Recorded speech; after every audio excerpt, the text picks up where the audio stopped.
Sa twins, pag kami naiiwan lang dito sa bahay, so kami tatlo lang naiiwan, ang ginagawa ko, pag time na sila, si Twin A, which is si Fiona, after yung dumede, papaupuin ko muna siya dito.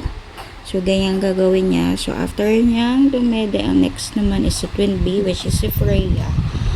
So, kailangan, ang gawin ko kay Freya, after naman dumede nga ni Fiona, ang next one ko naman ay si Twin B, which is si Freya. So, ang gagawin ko naman kay Freya is papadedein ko naman siya. So, after yung dumede, kailangan napatulog ko na siya para si Twin A. Ayan, si Twin A, naghihintay na siya.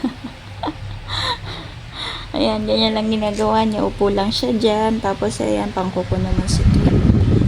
So, kakadede lang kasi. Ubus niya is 8 ounce.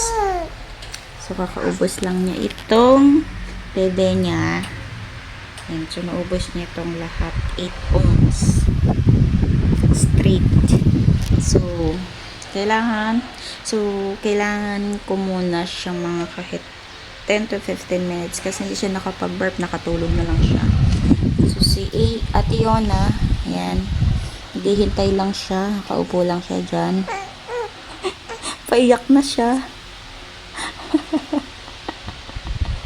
Makabait na bata.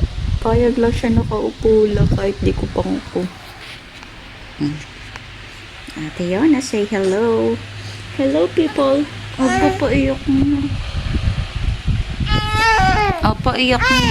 Paiyak na. O, sige na.